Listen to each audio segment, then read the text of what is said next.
Well, Starlight appears to be a main character now, and in my opinion, I'd say that's pretty cool. We still have to see the whole season unfold before making too strong of an opinion though. So, let's talk about the crystalling. We open up on Starlight getting herself totally lost in Twilight's castle. This castle looked a lot smaller from the outside. Finally, Sunpony notices the TARDIS aspect of the castle, and it only took one season. That's actually pretty good. Then we get to see some of Twilight's traditional ridiculousness. Some things never change. So, Season 6 is off, and I'd say the episode was introduced just fine. We got some nice humor and a basic idea of Twilight's plans. Next, we get shown what a crystalling is. Whenever a baby is born in the Crystal Empire, the parents bring it before the Crystal Heart. I love it when the show staff come up with these creative ways of explaining something. Though, I have to wonder, where did Spike get this urn from? It's not the kind of thing I'd usually expect Twilight to have lying around in the castle. Then again, I doubt we've seen all of Twilight's Crystal Empire ventures. Now, moving on, we get to see what I had been hoping for since the Season 5 finale. A pairing, not shipping mind you, of Starlight and Spike. Spike does seem to be in more of a trust Twilight completely mood today, but I love how Starlight confides in Spike. This works so well since they are both main characters that are not quite part of the main six.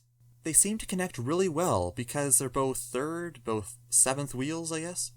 I feel like Starlight can connect best with Spike because they are both under Twilight's care. Spike has always been Twilight's assistant, but he's still a bit of an outsider when the main six are around. Now that Starlight's here as Twilight's student, she's kind of like another outsider. While she is still friends with the main six, I think she'll probably open up to Spike the most, which is portrayed quite well in this episode.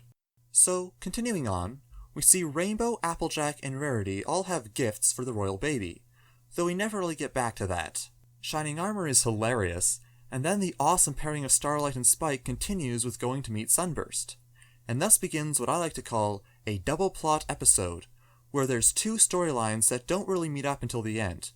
That, personally, is my favorite type of episode for any TV show. So, we begin this double plot with Starlight doing everything she can to procrastinate her meeting with Sunburst, and I just love the way she does it.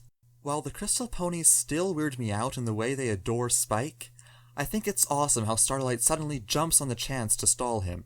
Though I'm not saying that was the best decision, the time still came when Starlight had to meet Sunburst. I find it quite intriguing the way Starlight and Sunburst hold back their feelings from each other. I'm glad how Spike is being encouraging and actually useful, though he does still seem a bit obsessed over Twilight's precise lesson. Now, on the other side of the story, we have Twilight and the others meeting the new baby. Another Alicorn may be a bit strange and kind of confusing, but I think that actually gives potential for more stories and world building. Overall, I'd say I liked the introduction of Flurry Heart. Also, the freaking out of Twilight, Pinkie, and Shining Armor is just hilarious. So then, we end part 1 with the royal baby destroying the Crystal Heart and letting a deadly winter begin to overtake the Empire. I suppose it is a bit ridiculous the way this happens, but it does make sense.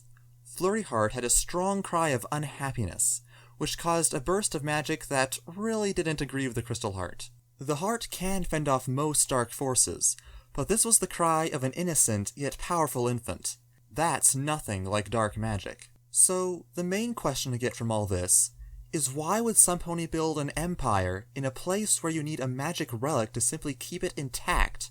That's a whole other topic to go into though. So, we continue into part 2, with Starlight's situation still being awkward, and the princesses going into freak-out mode. Celestia and Luna go off to hold back the storm for as long as possible. Although this kind of takes them out of most of the episode, at least they're finally doing something useful, rather than simply disappearing or something. Then we also see the residents of the Crystal Empire acting as ridiculous as ever, but I'd say it's still entertaining. Then there's the madness in the library.